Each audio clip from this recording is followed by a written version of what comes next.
Hello! Today I thought I would show you guys my morning skincare routine.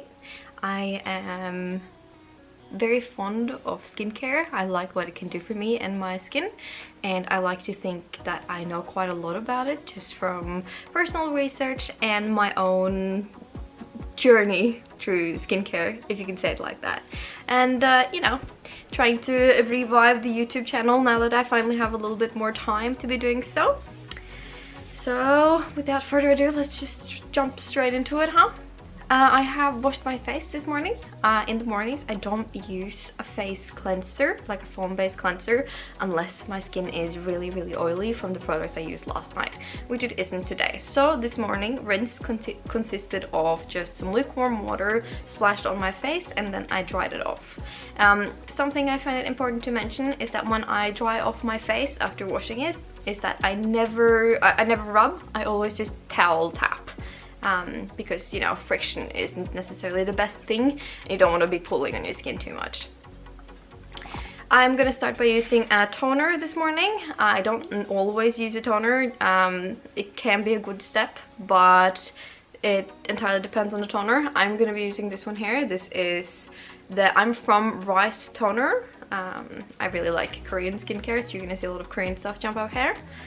This one here is very moisturizing. I find myself that, oh, I'm gonna have to take off my glasses, aren't I? Sorry if I'm not in focus, I can't see you. I find that this toner here is very moisturizing. I do not like toners that are not moisturizing. I used to use the the cleansing kind of toners back in the day. So like the Etude House, the Wonder Pore, or whatever it's called, you know, the blue bottle. You might not know. Anyway, for these that are not supposed to be cleansing, just hydrating, I just pour them into my skin and tap them on to entirely avoid the step with a cotton round or a pad, just because, you know, it can be a bit wasteful and I do not really enjoy the reusable ones. So there is that. Alright, the next step is gonna be the serum right here. Serum. This is the I'm From Ginseng serum, same brand as the rice toner. I really like this one, but I don't use it every day. It can be a bit much for everyday use, but I am quite sleepy this morning, if you couldn't tell, so I am gonna give my skin a little, oh, that was quite full, a little extra boost. That's just a little dropper there. Gonna make sure to close this one before I continue, because I'm on my sofa. I don't want to spill. Rub it in my fingers and then just gently rub it onto my skin. This one smells so spicy, and it like always gets associated with food for me, and it's just like kind of nice. It smells a bit like putting gingerbread on my face, but there you go. And now we're gonna let this absorb.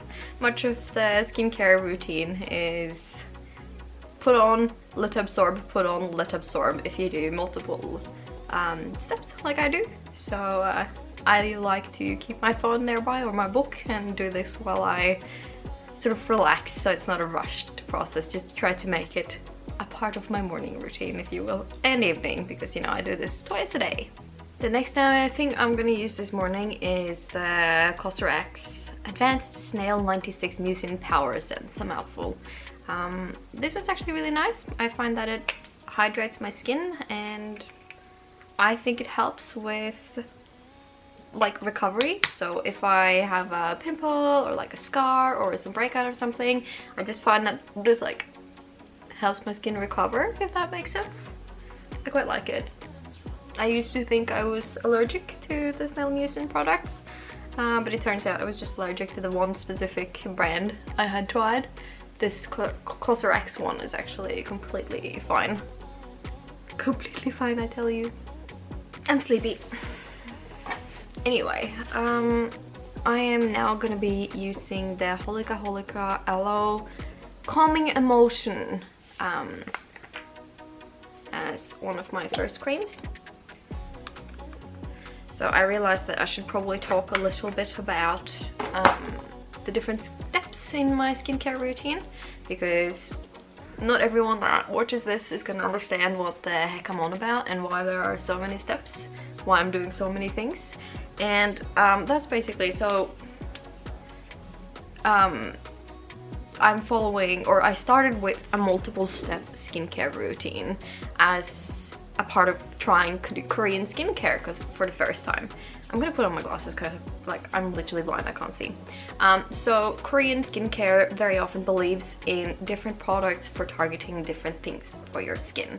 So for me, I have combination skin, I am sensitive, and I have doggo moving, click clack, and I also have a lot of dehydration. I'm very prone to dehydration.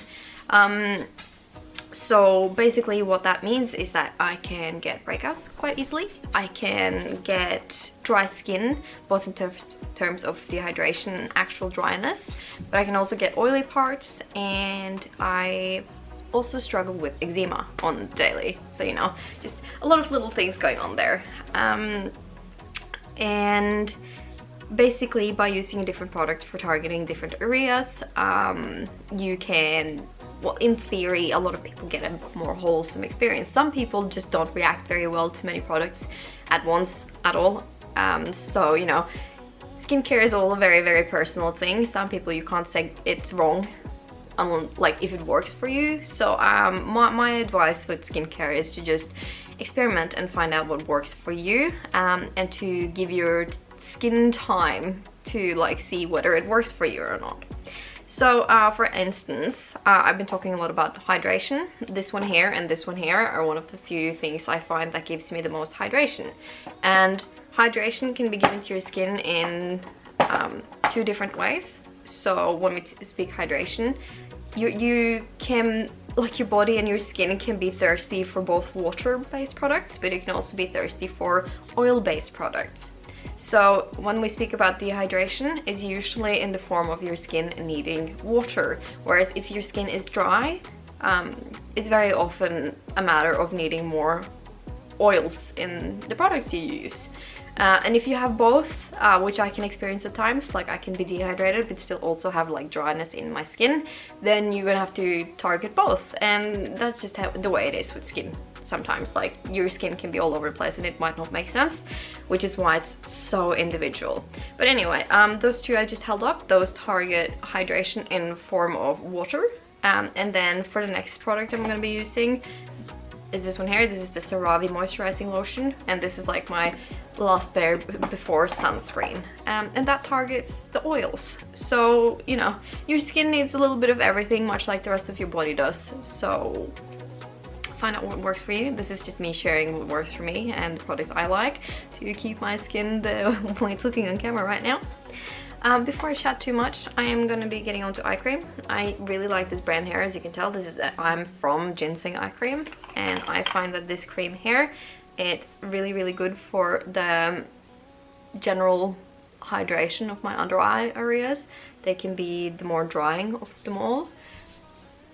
And the active ingredients in ginseng is also supposed to be really good for anti-wrinkle and anti-age in general. And it's also very good to like put in the little spots where, so like I'm putting on my smile lines, for instance, even though it's an eye cream, because it's very, very good at targeting those areas. And then we're gonna let that soak in before we move on to the Cerave cream I just spoke about. And then of course I forgot to turn on the camera, but I finished it off with a sunscreen, because in the morning and the daytime you should always be wearing sunscreen. I'm using the Holika Aloe Soothing Essence sunscreen in factor 50, because that's what you should be wearing on your face, and ideally your chest as well. Unless you live in a basement without windows, you should be trying to wear sunscreen on the daily, because you'd be surprised about the amount of sunlight you actually get on your face through windows. So yeah, I recommend using sunscreen factor 50 during daytime. And don't be trusting that sunscreen in your makeup, because sunscreen in your makeup, like, I don't know if you've seen it, but some people have made videos of how much sunscreen it would actually, no, sorry, how much makeup it would actually take to be equivalent to sunscreen on your face, and it's usually like over a teaspoon worth of foundation, which is way more than you'd be needing for a nice cover. Anyway, that was a lot of skincare rambling. As you can probably tell, I am very into skincare. I find it very giving, especially because, you know, it literally targets something that is very important to me, especially being, you know, a cosplayer, which fronts their face a lot and everything. So yeah, feel free to leave a comment if you have anything you're wondering about in specificity, any products you would like closer ups from, or any comments, concerns really, and I will see you around for the next one. And maybe I should do my evening routine at one point soon. Take care.